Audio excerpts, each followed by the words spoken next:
Hello dear students. आपण last time जेव्हा बघितलं होतं तेव्हा आपण समजून घेतलं होतं what is mean by mitosis. आपण सेल डिव्हिजन सुरू केलं होतं. या चॅप्टरची प्रोबॅबली आपली लास्ट कन्सेप्ट होती सेल डिव्हिजन. त्याच्यामध्ये दोन पार्ट येत होते. एक होता आपल्याकडे मायटॉसिस आणि दुसरं होतं आपल्याकडे मिओसिस. तर मायटॉसिसची पूर्ण कन्सेप्ट त्याच्यामध्ये येणारी प्रत्येक स्टेप आपण लास्ट लेक्चरमध्ये बघितली होती. त्यात आपण बघितलं काय काय येत होतं आपल्याकडे. सगळ्यात पहिले यायचं आपल्याकडे कॅरिओकायनेसिस. कॅरिओकायनेसिस मध्ये आपल्याकडे 4 स्टेजेस होत्या. कोणकोणत्या? प्रोफेज, मेटाफेज, एनाफेज आणि टिलोफेज. त्यानंतर आपण बघितलं होतं what is mean bye cytokinesis. आणि मायटॉसिसचा रिझल्ट पण आपल्याला माहिती काय होतं. आपण म्हटलं का जे काही सिस्टर क्रोमॅटिड सेपरेट झाले त्याचा परिणाम काय झाला होता, आपल्याकडे 2 डॉटर सेल तयार झाल्या होत्या. ठीक आहे. पण आता आपण त्याला पुन्हा एकदा रिवाइज करू. पण ते कधी? एक कन्सेप्ट येतो छोटासा, तो समजून घेतल्यानंतर. मग हा जो कन्सेप्ट येतो हा काय आपल्याकडे हॅप्लॉइड आणि डिप्लॉइडचा कन्सेप्ट आहे आपल्याकडे. हॅप्लॉइड काय असतं आणि डिप्लॉइड काय असतं? Haploid and diploid. आता ही बघा, आपल्याला ही कन्सेप्ट शिकायची हॅप्लॉइड आणि डिप्लॉइडची. तर ही कन्सेप्ट शिकण्यासाठी आपल्याला काही गोष्टी आधी समजून घ्याव्या लागतील. बघा आपण काय सांगतोय, सपोज आपण 2 पॅरेंट घेतले. आता ही कन्सेप्ट शिकण्यापूर्वी आपल्याला हे सगळं पाहिजे. 2 पेरेंट घेतले आपण, मग ऑब्व्हियसली एक कोण असेल आपल्याकडे? एक असेल आपल्याकडे फादर, दुसरं कोण असेल आपल्याकडे? असेल मदर. मग या फादर आणि मदर यांच्या बॉडीमध्ये असं काय होणार आहे? आपण काय सांगतो मग, फादर आणि मदर दोघांच्याही बॉडीमध्ये मिओसिस होईल. आता मी तुम्हाला जेव्हा मायटोसिस मिओसिसचा डिफरन्स सांगितला होता त्याच वेळी सांगितलं होतं काय, का फादर आणि मदर, सॉरी, ज्यावेळी मी तुम्हाला मायटोमिओचा डिफरन्स सांगितलं होतं तेव्हाच सांगितलं होतं मायटोसिस कुठे होतं? सोमॅटिक सेल्स मध्ये. आणि मिओसिस कुठे होतं? आपण म्हणतो जर्म सेल मध्ये. मग या फादरच्या बॉडीमध्ये कोणती जर्म सेल असेल किंवा कुठं होईल मिओसिस, तर त्याचं आपल्याकडे रिझन असलं पाहिजे किंवा त्याचं आपल्याकडे आन्सर असलं पाहिजे. फादरच्या बॉडीमध्ये एक स्पेशल टाईपचा ऑर्गन आहे, त्याचं नाव आहे टेस्टीज. आता हा ऑर्गन आपल्याला पुढच्या पार्ट 2 मध्ये शिकायचा लाईफ प्रोसेसच्या. आणि मदरच्या बॉडीमध्ये आपण काय सांगतो, रिप्रोडक्टिव्ह ऑर्गन आहे आपल्याकडे ओव्हरी. मग हे दोघांच्याही बॉडीमधले कोण आहेत? Reproductive organs.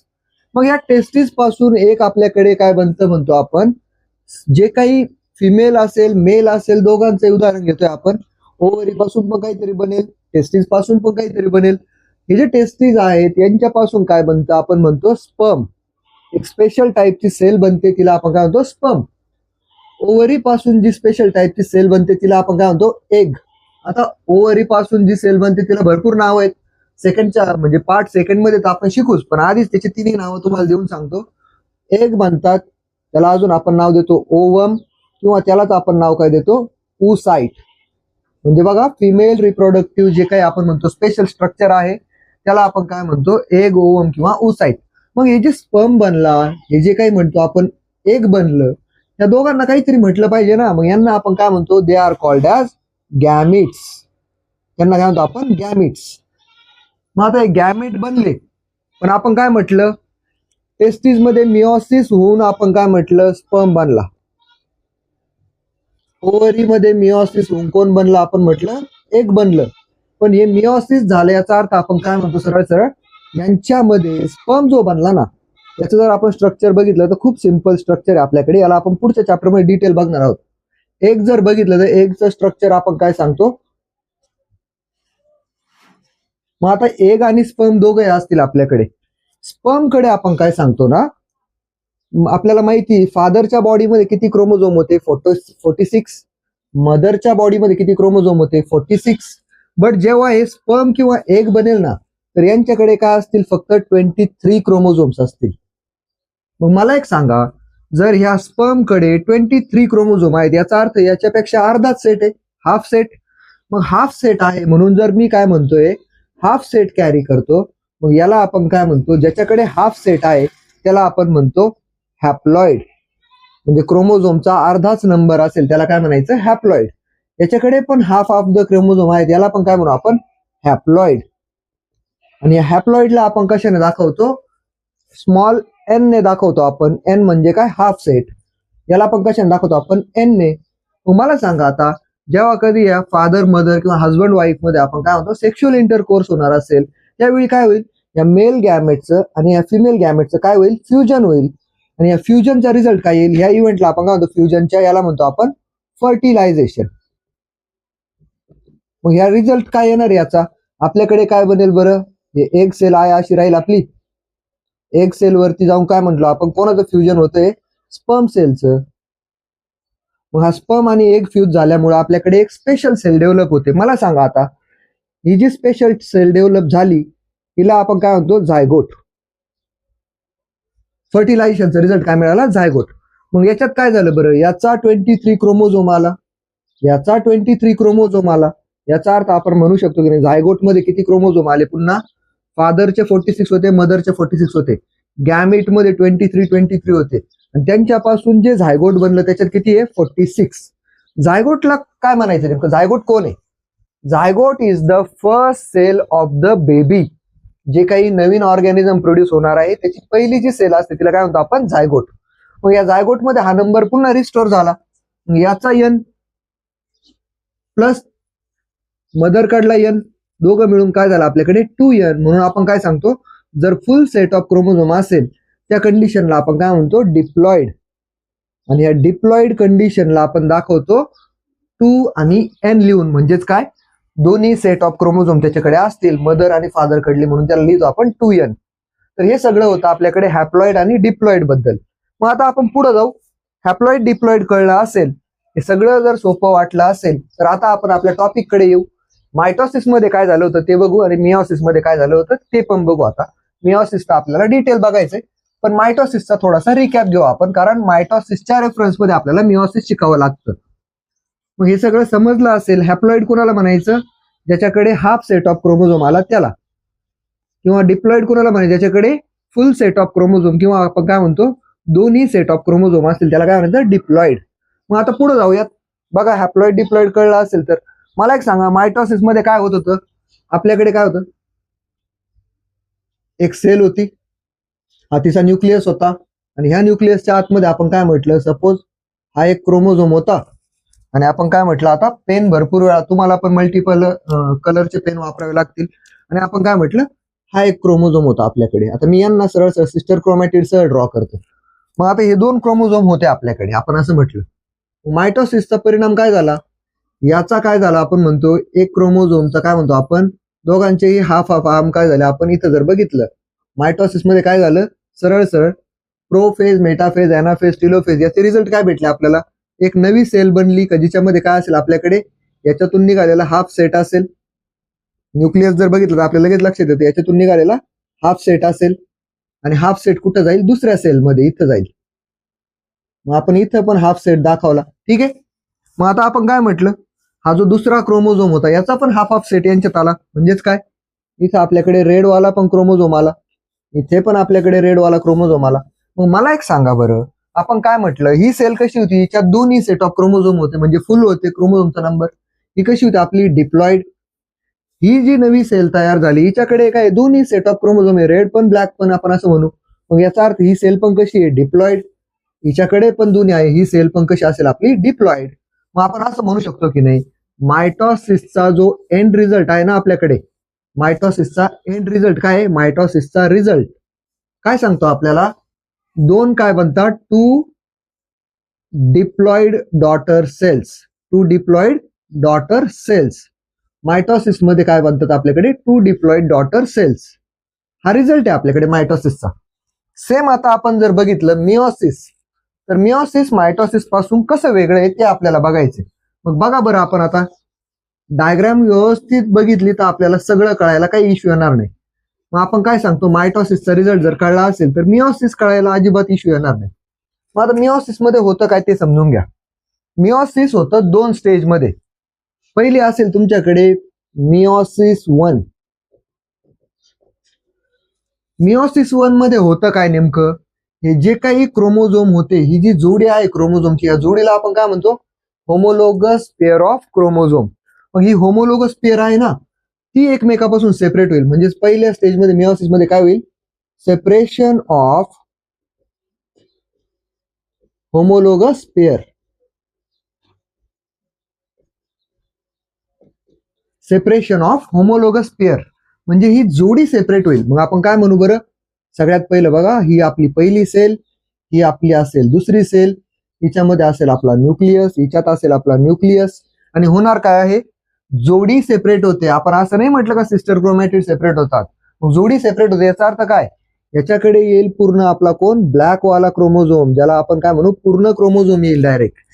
आणि इकडे कोण येईल आपला रेड वाला क्रोमोझोम. इथे पण पूर्ण क्रोमोझोम काय झाला सेपरेट झाला, म्हणजे जोडी फुटली फक्त पहिली. नंतर आपल्याकडे होतं काय मिओसिस 2. आता आपल्याला माहिती आहे एका सेल पासून किती बनणार आहेत 2. इथे पण किती बनणार आहेत 2. इथं काय होईल आपल्याकडे, इथं होईल आपलं मिओसिस 2. आणि मिओसिस 2 मध्ये काय होणार आहे आपल्याकडे separation of.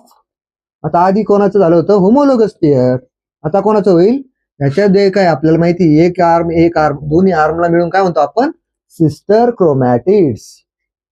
Separation of sister chromatids. कळलंय मग सेपरेशन ऑफ काय होईल सिस्टर क्रोमॅटिड. मग मला सांगा आता ही जर आपली एक सेल असेल, हा हिचा न्यूक्लियस असेल, ही आपली याच्यापासून बनणारी दुसरी सेल असेल, हिचा हा न्यूक्लियस असेल, ही तिसरी असेल, हिचा हा न्यूक्लियस असेल, आणि चौथी असेल तिचा हा न्यूक्लियस असेल. पण मला एक सांगा आता होणार काय, याच्यामध्ये काय म्हटलं आपण दोन आर्म आहेत, म्हणजेच काय दोन सिस्टर क्रोमॅटिड आहे. एक सेपरेट होऊन कुठे येईल याच्यात येईल, इथं एक येईल, म्हणजे दोन आर्म वाले जे काही आपले क्रोमोझोम होते ते इकडे गेले.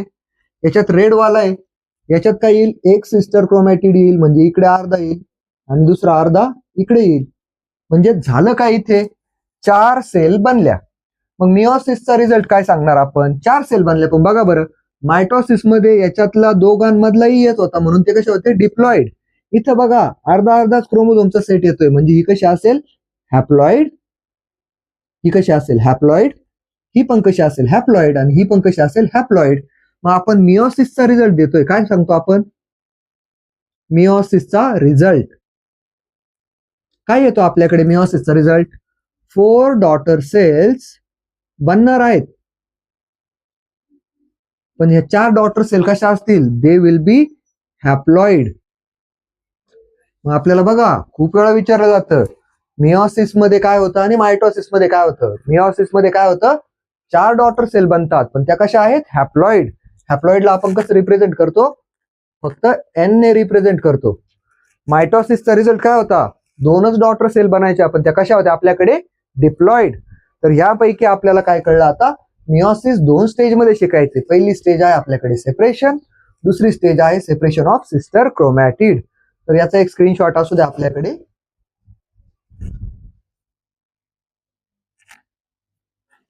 आता आपण बघू ऍक्च्युअल मिओसिसला. मिओसिस होणार कुठे आधी पण सांगितलं तुम्हाला meiosis will happen in the germ cells. Germ cell म्हणजे कोणत्या सेल मेल्स मध्ये असतील, किंवा आपण म्हणतो फादर किंवा जे जेंट्स असतील त्यांच्यात असेल जर्म सेल. कुठं असतील टेस्टिस मध्ये. फिमेल असतील त्यांच्यात जर्म सेल असतील कुठं ओव्हरी मध्ये.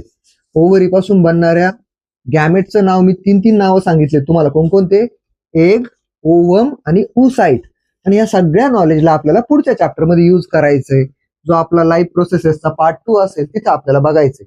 पण त्यापूर्वी आता आपण जी कन्सेप्ट सुरू करतो ती काय असेल आपल्याकडे मिओसिस बघायचंय आपल्याला, बरोबर. मग आता मिओसिस बघायचं तर आपल्याला काय म्हटलं आपण मिओसिस. आता मिओसिस बघायचं तर त्याला व्यवस्थित समजून घ्यायचं आणि मग आपण त्याला पुढे जाऊ. मिओसिस कुठं घडतं it takes place in the reproductive organs. Lecture lengthy वाटत असलं किंवा जरी आपल्याला आजचं लेक्चर थोडंसं मोठं वाटलं तरीही नो वरीज, बिकॉज आज आपण त्या चॅप्टरलाच संपवतोय, तुमच्या सगळ्या कन्सेप्ट क्लिअर करतोय.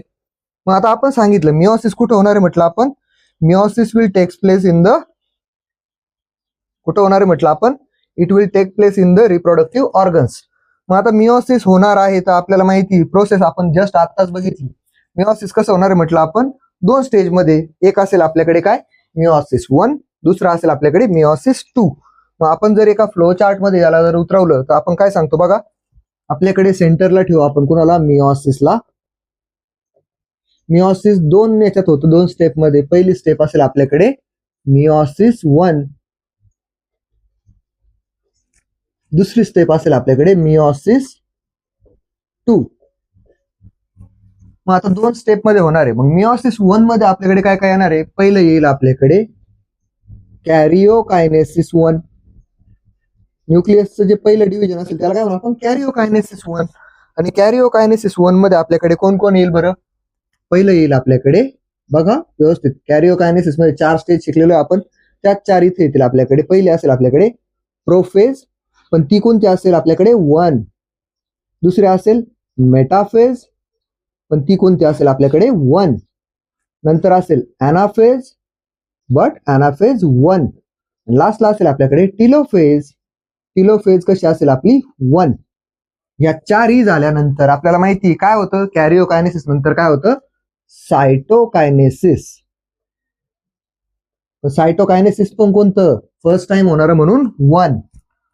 दुसरीकडे आपण काय सांगतो आता, मिओसिस 2 कडे जायचंच नाही अजून आपल्याला. मिओसिस 1 मध्ये आपण काय म्हटलं, या 4 फेजेस होतील, नंतर सायटोकायनेसिस 1 होईल.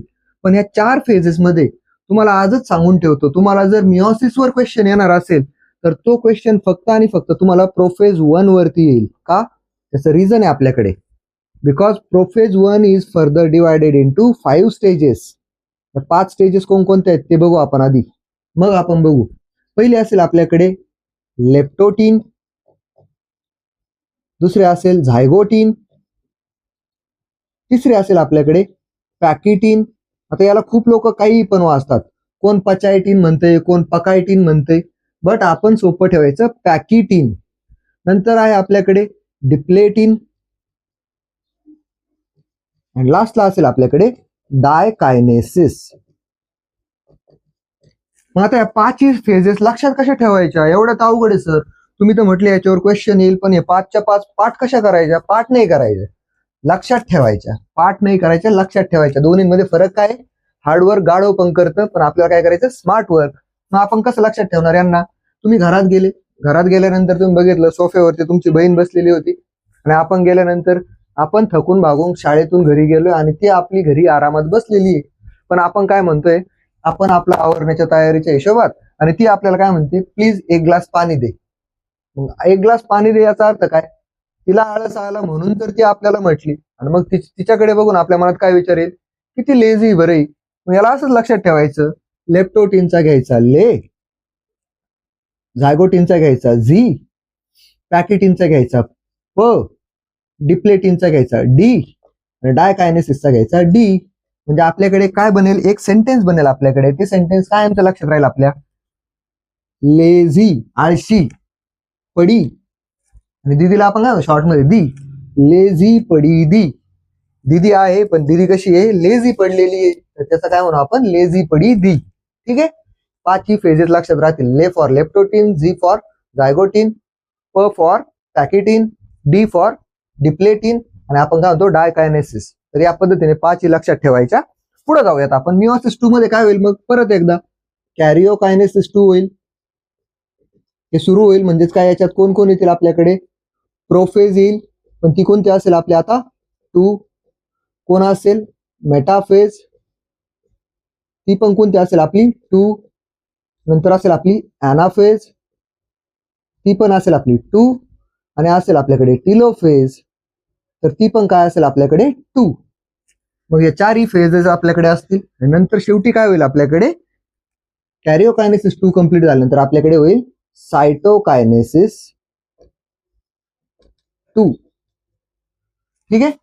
मग आता बघा, तुम्हाला याच्यात प्रॉब्लेम नाही येणार काही कुठं, कारण लास्ट लेक्चर मी मायटोसिस शिकवलं तेव्हा तुम्हाला प्रोफेज, मेटाफेज, अॅनाफेज, टिलोफेज प्रत्येक फेज मध्ये काय काय होतं ते मी सांगितलेलं आहे. बट आपल्याला फक्त कुठं शिकायचं, आता ह्या 5 स्टेजेस शिकायच्यात, बाकीचं तर सगळं सेम होणार आहे आपल्याकडे, ते पण सांगेल कसं होतं. बट आपण काय करू, ह्या 5ही फेजेसला आपण सगळ्यात पहिले सुरू करू. मग आपली सुरुवात कुठून असली पाहिजे, आता आपण असं म्हणू मिओसिस शिकायचं, आणि मिओसिस मध्ये पण कोण शिकायचं आपल्याला, प्रोफेज 1 सुरू करायची.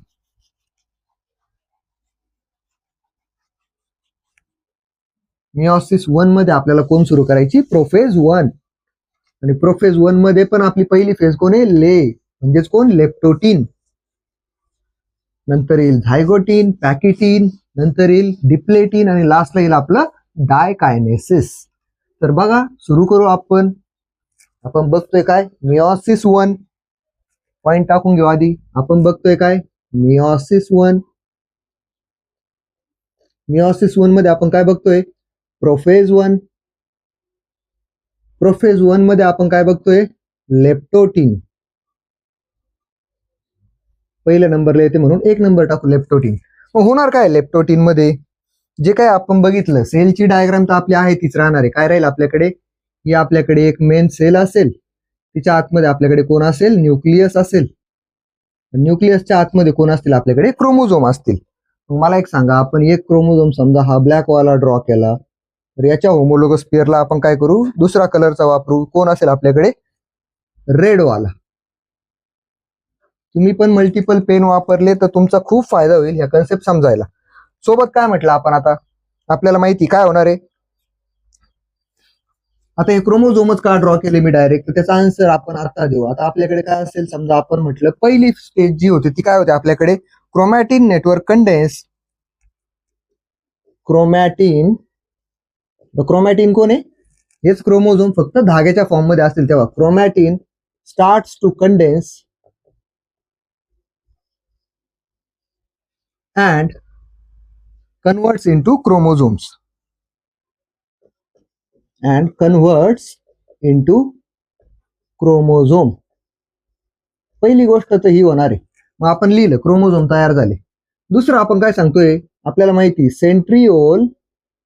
सेंट्रिओल मी अजून ड्रॉ केले नव्हते डायग्राम मध्ये, का तो पॉइंट लिहिल्यानंतर करणार होता आपण. सेंट्रिओल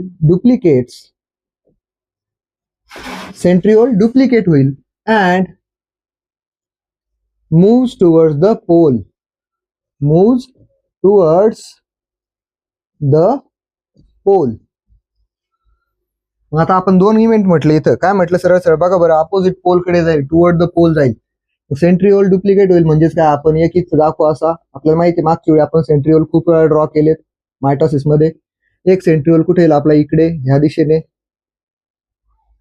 नंतर आपण काय म्हटलं, क्रोमोझोम काय करतील, कंडेन्सेशन कंप्लीट करतील आणि काय होतील आपल्याकडे, क्रोमोझोमच्या फॉर्म मध्ये येतील क्रोमॅटिन. बस खतम, एवढेच होते आपल्याकडे लेप्टोटीन. मग लेप्टोटीन संपली, इथं मला काहीतरी राहायला दाखवायचं, काय बरं, न्यूक्लिओलस. मग आता ही लेप्टोटीन संपली आपली, आपण पुढे बघू काय होतं. दुसरी स्टेज आहे आपल्याकडे झायगोटीन. जी आपल्याकडे याची दुसरी स्टेज आहे ती काय आपल्याकडे, झायगोटीन. आता आपण पुढे कंटिन्यू करू. बघा, लेप्टोटीन मध्ये दोनच गोष्टी होत्या, दोनच इव्हेंट होते. तुम्हाला वाटलं नोट्स लिहायचे असले तर मी व्हिडिओच्या शेवट तुम्हाला नोट्स लिहिता याव्या म्हणून एक सेपरेट हे टाकेल तुमच्यासाठी. दुसरी आपल्याकडे असेल कोण, झायगोटीन. 2-3 स्लाइड मध्ये तुम्हाला या सगळ्या पार्टच्या नोट्स मी अवेलेबल करून देईल. दुसरे आपल्याकडे असेल झायगोटीन. तर कसं असतं ना, डायग्रामच्या शेजारी डिस्क्रिप्शन गेलं तर बरं असतं, आहे का नाही. मग आता झायगोटीन मध्ये काय होतं बघा, आपण सगळ्यात पहिलं काय सांगतोय, होमोलोगस क्रोमोझोम कम्स क्लोजर. म्हणजेच काय, आता हा क्रोमोझोम आणि तो दुसरा क्रोमोझोम आपला रेड वाला, हे दोघं काय आता एका पेअर मध्ये, होमोलोगस पेअर मध्ये. आपण काय सांगतो, ते काय करतील, एकमेकाच्या क्लोज येतील, यायला सुरुवात होईल. मग क्रोमोझोम बघा जवळ आले, आपण त्याला जवळ आणलं एकमेकांच्या. मग आपण काय म्हटलं, होमोलोगस क्रोमोझोम कम क्लोजर. पहिला पॉइंट काय होईल, होमोलोगस क्रोमोझोम्स कम्स क्लोजर. दुसरी गोष्ट जी बघायला मिळते, आपण काय म्हणतो, हे जे जवळ येऊन त्यांनी पेअर बनवली ना, ही जोडी बनवली, त्याला काय म्हणतो आपण, this pairing of chromosomes is called as, ही जी पेअरिंग झाली तिला काय म्हणतो आपण, synapsis. Is called as synapsis. म्हणजे ही जी जोडी बनली ना यांची, ह्या प्रोसेसला काय म्हणायचं, सिनॅप्सिस. झालं, क्रोमोझोम फक्त जवळ आले आणि जवळ येऊन काय म्हटलं आपण, त्यांनी एक जोडी बनवली. हे सगळं घडलं आपल्या झायगोटीन मध्ये. 2 पॉइंट मध्ये बघा, झायगोटीन पण आपले काय होते, लगेच ओव्हर होते. पुढे जाऊ आपण आता थर्ड जी स्टेज आहे आपल्याकडे ती काय आपल्याकडे, पॅकिटीन. मी तुम्हाला सांगितलंय पचायटीन वगैरे वाचायचं नाही. लोकांचं प्रत्येकाचं प्रोनाऊन्सिएशन वेगवेगळं असू शकतं. तुम्हाला वाटलं तुम्ही पकायटीन म्हणा, नाही तर पचायटीन म्हणा. बट जेव्हा आपण आपलं इन्स्टिट्यूट सोडून बाहेर निघू त्यावेळी कुणी आपल्याला हसलं नाही पाहिजे, याच्याकडे लक्ष द्यायचं. म्हणून काय सांगितलं, इट इज पॅकिटीन. मग पॅकिटीन मध्ये काय होतं बघा, थर्ड स्टेज इज पॅकिटीन. पॅकिटीन मध्ये काय काय होतं, पहिला इव्हेंट जो होतो तो काय म्हणतो आपण, सिस्टर क्रोमॅटिड्स बिकम विजिबल. म्हणजेच काय, सिस्टर क्रोमॅटिड दिसू लागतील. आता सिस्टर क्रोमॅटिड दिसू लागतील याचा अर्थ काय? आपल्याला आता हा मध्ये जे काही आपण क्रोमोझोम आतापर्यंत दाखवले होते त्यांना आपल्याला काय करावं लागेल? चेंज करावं लागेल. आता सिस्टर क्रोमॅटिड सह दाखवावं लागेल त्यांना आपल्याला. सिस्टर क्रोमॅटिड सह कसे दाखवणार आपण ते बघू. काय म्हटलं आपण?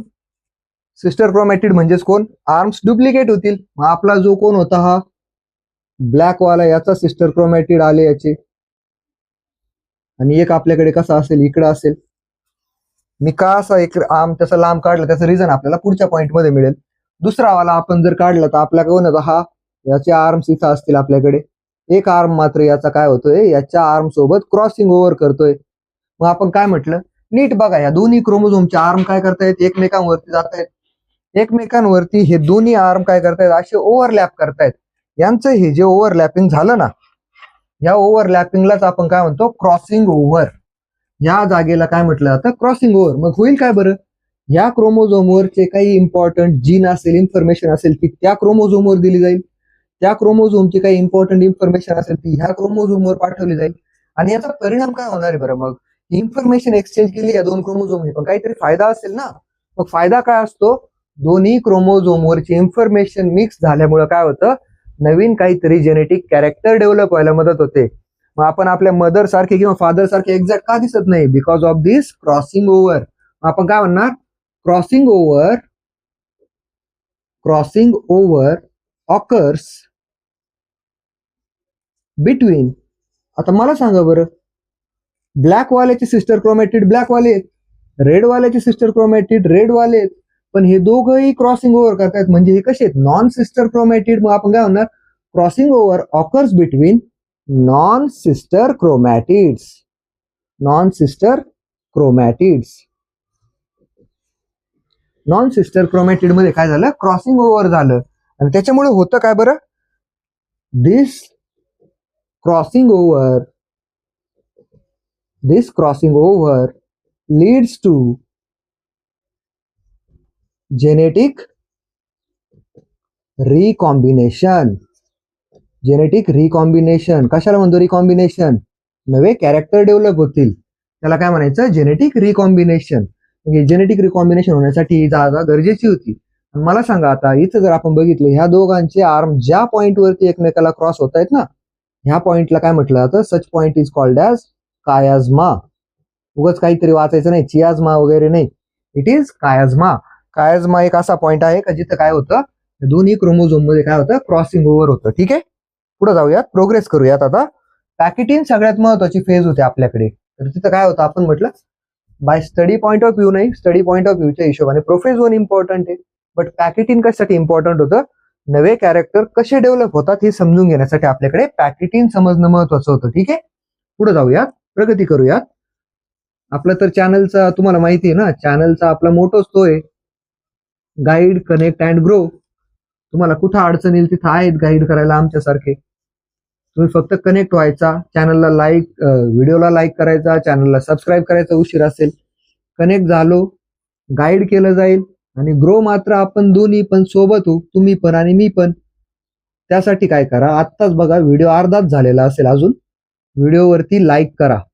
लाईक करायला काहीच वेळ लागत नाही. व्हिडिओ बघता बघता जोपर्यंत मी फळा पुसतोय तोपर्यंत तुम्ही व्हिडिओ लाईक केला पाहिजे. ठीक आहे, मग आता पॅकेटिन झालं. कोण आहे पुढचं आपल्याकडे? डिप्लेटिन. काय होतं डिप्लेटिन मध्ये बघू आपण. परत एकदा मी याला ड्रॉ करून घेतो आता. मग डिप्लेटिन आहे आपल्याकडे पुढं, चौथी फेज.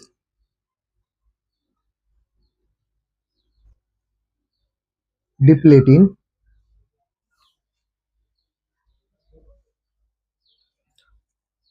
डिप्लोटीन.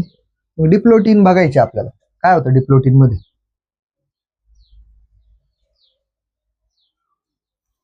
आता आपण काय म्हटलं, जे दोन होमोलोगस क्रोमोझोम एकमेकाच्या अगदी जवळ आले होते, दोन्ही क्रोमोझोम काय करतील? एकमेकाला दूर लोटायला सुरुवात करतील.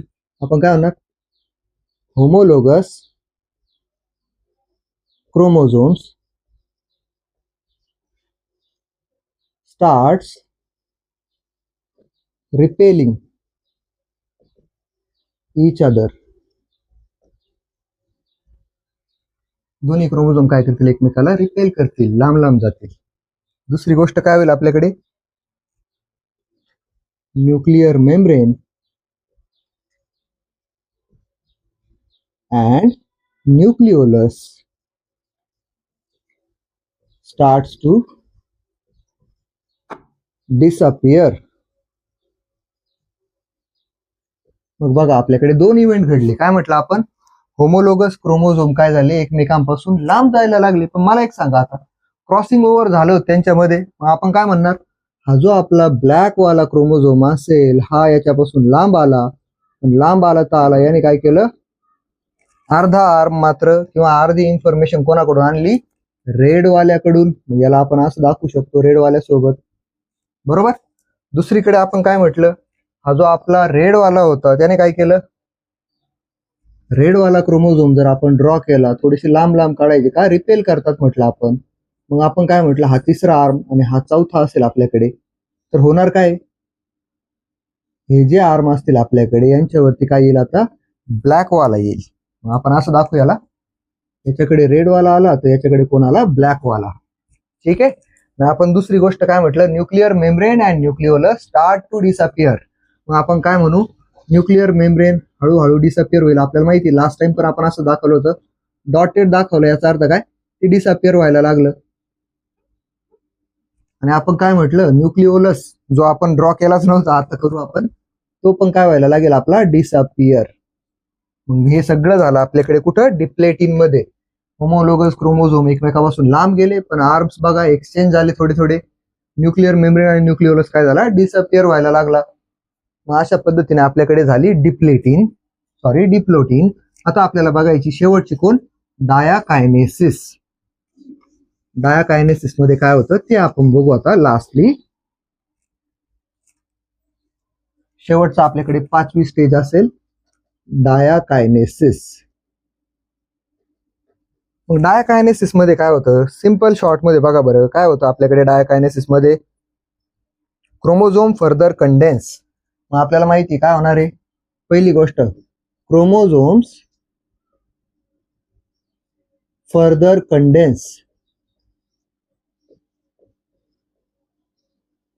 क्रोमोझोम त्यांचं काय आवरलं असेल किंवा गुंडाळायचं काम बाकी असेल तर ते काय करतील, करून घेतील. आणि दुसरं काय होतं, आपण म्हणतो न्यूक्लियर मेम्ब्रेन अँड न्यूक्लिओलस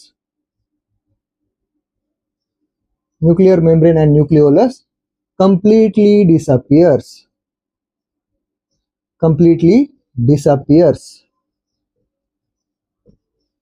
मग याच्यामध्ये दोनच इव्हेंट झाले, क्रोमोझोम मध्ये काही राहिलं असेल तर त्यांनी ते केलं असेल, कंडेन्सेशन कम्प्लीट. आणि न्यूक्लिओलस हा जो होता हा पूर्ण गायब होईल. न्यूक्लियर मेम्ब्रेन पण काय करेल, पूर्णपणे गायब होईल. तर या पद्धतीने आपल्याकडे काय घडले, आपली प्रोफेज 1. मी तुम्हाला खूप वेळा आता 2 वेळा सांगून झाले, तिसऱ्यांदा पुन्हा एकदा सांगतो. ज्यावेळी आपण मिओसिस स्टडी करतो ना, त्यावेळी आपण समजून घ्यायचं, मायटोसिस मध्ये पूर्ण मायटोसिस महत्वाचं आहे, कारण ते एका स्टेज मध्ये घडतं. पण मिओसिस मध्ये आपल्याला मिओसिस 1 महत्वाचा आहे. मिओसिस 1 मध्ये पण कोण, प्रोफेज 1 महत्वाचा आहे. मग आता पुढे जाऊन काय होईल, आपल्याकडे मेटाफेज 1 होईल. मेटाफेज 1 मध्ये काय होतं ते बघितलं तर आपल्या लक्षात येईल, काय होतं बरं, हे क्रोमोझोम काय करतील, स्वतःला काय करतील, इक्वेटोरियल प्लेन वरती अरेंज करतील. आता मी लिहित नाही यात सगळं, तुम्हाला माहिती मेटाफेज मध्ये काय काय होतं. मी पुन्हा पुन्हा ते सांगत नाही बसणार आहे, बिकॉज तुम्हाला माहिती काय होईल, मी फक्त ओरली सांगतो. आता आपल्याला माहिती काय होतं, होमोलोगस क्रोमोझोम काय करतील, इक्वेटोरियल प्लेन जवळ येतील. हे आपलं जर इक्वेटोरियल प्लेन असेल तर ते कुठं अरेंज होतील म्हटलं, आपण ह्या प्लेन वरती पॅरलली अरेंज होतील. मग हा पहिला जर आपण घेतला ब्लॅक वाला, तर आपल्याला माहिती ब्लॅक वाल्याकडे काय होता, छोटासा रेड आर्म होता. दुसरा आपण घेतला रेड वाला, त्याच्याकडे कोण होता, आपला ब्लॅक आर्म होता. जर मी रेड वाला इथं ड्रॉ केला असा, तर आपण काय सांगतोय, रेड वाल्याकडे होता ब्लॅक आर्म, ब्लॅक वाल्याकडे होता रेड आर्म.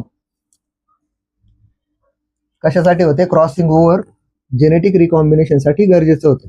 मग हे क्रोमोझोम झाले अरेंज. आणि दुसरं काय होईल, आपल्याकडे spindle fibres are fully develop. मग स्पिंडल फायबर लास्ट टाइम पण आपण दाखवले होते, कसे दाखवले होते, दोन्ही सेंट्रिओल मधून निघतील आणि सेंट्रोमियर मधून पास होतील. लास्ट टाइम पण त्यांना आपण ग्रीन पेनने दाखवलं होतं, इथे पण आपण काय करू, ग्रीन पेनने त्यांना दाखवू. ठीक आहे, स्पिंडल फायबर डेव्हलप झाले. हे कोण होतं आपल्याकडे, ही पूर्ण स्टेज कोण होती बरं आपल्याकडे, ही जी आता आपण दाखवली, ही शो केली, दिस वॉज मेटाफेज 1. कुठं घडलं हे सगळं? मेटाफेज 1 मध्ये. आता मी त्याचं डिस्क्रिप्शन नाही लिहिलं, पण तुम्हाला माहिती पॉइंट्स. आपण मायटोसिस शिकलो, त्याच्यातून तुम्ही मेटाफेज आहे तशी लिहू शकता. काय? Chromosomes are arrange in at equatorial plane. दुसरं काय म्हणतो आपण? Spindle fibres are developed. ही कोण होते आपल्याकडे? मेटाफेज 1. नंतर आपल्याकडे कोण येतं? मेटाफेज नंतर येते आपल्याकडे ॲनाफेज 1. ॲनाफेज 1 मध्ये काय होईल बरं आपल्याकडे? सेम क्रोमोझोम्स काय होतील? एकमेकांपासून काय होतील? लांब ओढले जातील. याची अर्धी बाजू इकडे ओढली जाईल, याची अर्धी बाजू तिकडे ओढली जाईल. मग आपल्या काय लक्षात येईल बरं? परत एकदा पुसावं लागेल तुम्हाला. बघा, तुम्हाला पण प्रत्येक डायग्राम पुन्हा पुन्हा काढायची.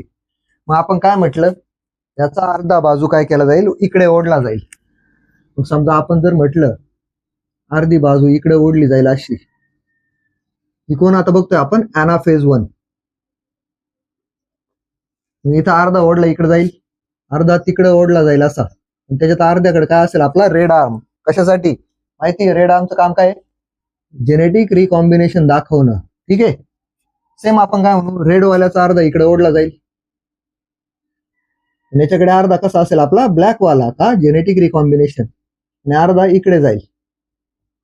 मग आपण काय म्हटलं आता बघा बरं, इथं परत एकदा आपल्याला हा ब्लॅक दाखवावा लागेल. मग आपण ॲनाफेज मध्ये काय म्हणतो? क्रोमोझोम्स सेपरेट होतील आणि ते काय केले जातील? ओढले जातील. जे कोण ओढतील यांना स्पिंडल फायबर्स. ठीक आहे. आणि आपल्याला माहिती आहे ॲनाफेज मध्ये कसे दिसतील क्रोमोझोम? बंच ऑफ बनाना सारखे इकडे येऊन गोळा होतील, इकडे असे दिसतील. आणि लास्टला आपण काय म्हणतोय? टिलोफेज 1 मध्ये काय होईल? आता मी याच्यासाठी सेपरेट डायग्रामच काढतो, म्हणजे ते सोपं जाईल मला हीच पुसून पुन्हा ऍडजस्ट करण्यापेक्षा. लास्टला बघतोय आपण टिलोफेज 1. त्याच्यात काय होतं म्हटलं आपण? ही आपल्याकडे सेल असेल. सॉरी, काही चुकवलं का? नाही ना? नाही, बरोबर. ही सेल असेल तर आपण काय म्हटलं? या सेल मध्ये आपण बघितलं का काय होते? काहीतरी चुकवलं आय गेस. हा, ॲनाफेज पासून चुकलं आपलं. बरोबर आहे. एक मिनिट, काही चुकलं नाही, व्यवस्थित आहे सगळं. फक्त एक गोष्ट जी आपण म्हटलं होतं, तुम्हाला मायटोसिस पाहून लिहायला सांगितलं, त्या नादात ही गोष्ट झाली.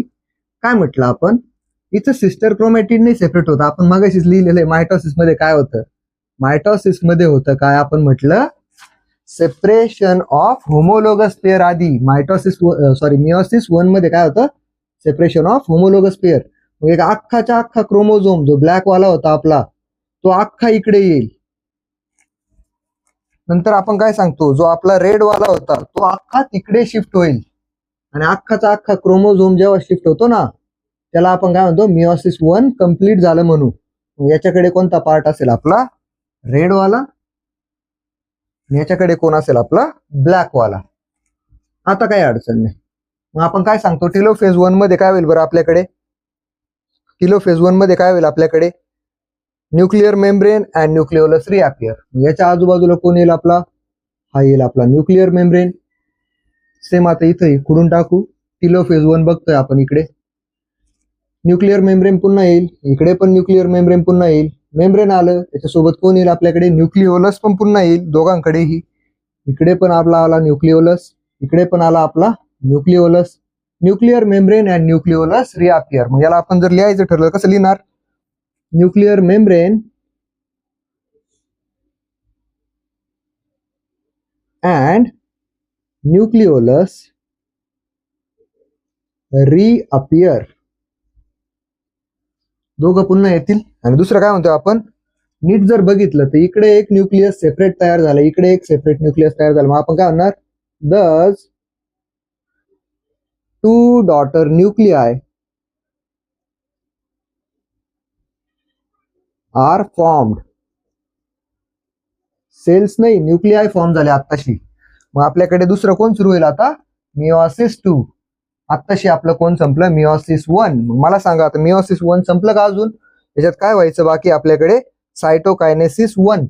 मग ही जी सेल आहे ही काय होईल? सायटोकायनेसिस मध्ये जाईल. इथे एक नॉच डेव्हलप होईल. नॉच काय करेल बरं? नॉच अजून डीपर वाढेल, इथपर्यंत येईल, ही इकडून तिथपर्यंत जाईल. आणि ही नॉच ज्या पॉइंटवर खेटेल तिथून काय होतील आपल्याकडे? ही एक सेल बनेल जिच्या आतमध्ये न्यूक्लियसमध्ये कोण असणार आहे आपल्याकडे, अख्खाच्या अख्खा एक क्रोमोझोम असेल. आणि इकडे एक सेल बनेल, तिच्या पण आतमध्ये काय असेल आपल्याकडे, एक न्यूक्लियस असेल आणि त्याच्या आतमध्ये पण काय असेल, एक पूर्ण क्रोमोझोम. याच्याकडे कोण असेल, याचा सेंट्रिओल. याच्याकडे कोण असेल, याचा सेंट्रिओल. आणि आपण काय म्हटलं, याच्या आतमध्ये येणारा क्रोमोझोम कसा होता आपला, ब्लॅक वाला. त्याच्याकडे काय होतं, एक छोटासा आपला काय होता, रेड आर्म. इकडे आपल्याकडे येणारा क्रोमोझोम कसा असेल, रेड वाला. त्याच्याकडे काय असेल, एक छोटासा black arm, because of genetic recombination. आणि या छोट्या छोट्या डिटेल्सच असतात ज्या तुम्हाला मार्क देऊन जातात. एक्झामिनरला दाखवता येणं गरजेचं असतं. परत ब्लॅकच काढला, सॉरी, ब्लॅक. आणि इकडे असेल आपला रेड. ठीक आहे. तर अशा पद्धतीने आपल्याकडे काय असेल, आपलं सायटोकायनेसिस 1. हे जे घडलं याला काय म्हणतो आपण, सायटोकायनेसिस 1. तर अशा पद्धतीने पहिलं मिओसिस झालं तर आपल्याला काय मिळाल्या, 2 सेल मिळाल्या.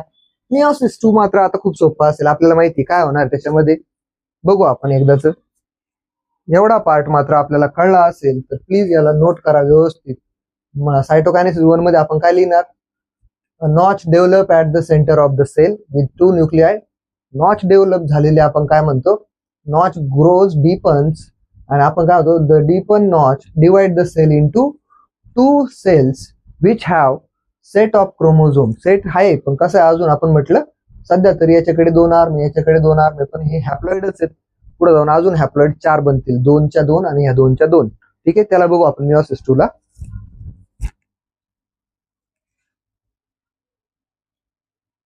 व्हिडिओची लेंथ वाढत होती म्हणून आपण आधीच ड्रॉ करून ठेवला. आता मिओसिस 2 तुम्हाला समजून सांगायला मला काही प्रॉब्लेम नाही होणार. तुम्हाला माहिती प्रोफेज 2, मेटाफेज 2, अनाफेज 2, टिलोफेज 2, 4 फेजेस मध्ये काय काय होतं आपल्याला माहिती. बिकॉज प्रोफेज, मेटाफेज, अनाफेज, टिलोफेज आपण खूप वेळा शिकलोय आता.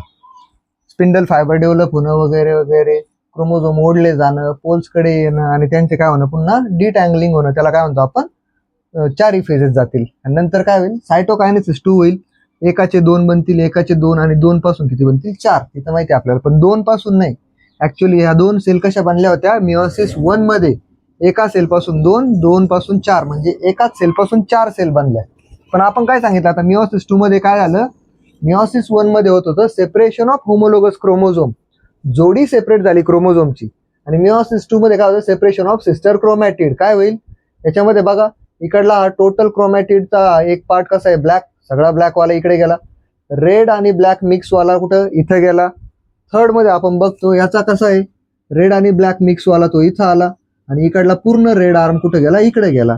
तर 4 क्रोमोझोम मध्ये बघा बरं, इथं फुल सेट होता की नाही, किंवा आपण म्हणू एक जरी होता, पण तो कसा होता, आपण म्हणतो होमोलोगस पेअर नव्हती, पण इथे एक जरी होता पण तो कसा होता, क्रॉसिंग ओव्हर पॅटर्न मध्ये.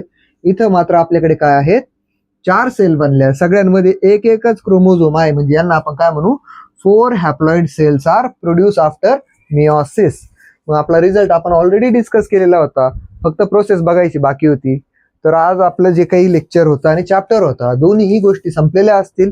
आता तुमचं काम मात्र काय असलं पाहिजे, लेक्चर संपलेलं असलं तरी व्हिडिओला लाईक करायचं, कोणी विसरलं असेल तर लाईक करा, चॅनलवर नवीन असाल तर सबस्क्राईब करा. आणि सगळ्यात महत्वाचं एक कमेंटची अपेक्षा तुमच्याकडून आहे, पुढचं लेक्चर, पुढचा चॅप्टर कोणता स्टार्ट करायचा आहे. जर तुम्हाला वाटत असलं सायन्स 1 चा स्टार्ट करायचा तर कमेंटमध्ये सायन्स 1 सांगा. तुम्हाला वाटलं सायन्स 2 चा स्टार्ट करायचा आहे तर कमेंटमध्ये सायन्स 2 टाईप करा. आपण तुमच्या म्हणण्याप्रमाणे पुढचा चॅप्टर सुरू करू. जेवढ्या जास्त कमेंट येतील 1 किंवा 2, सायन्स 1, सायन्स 2, त्यानुसार आपण पुढचा चॅप्टर सुरू करू. ओके देन, आजचं लेक्चर चॅप्टर कसा वाटला हे कमेंटमधून कळवा. पुढचा चॅप्टर 1 चा असावा की सायन्स 2 चा असावा हे पण कमेंटच्या माध्यमातून नक्की कळवा. Okay then.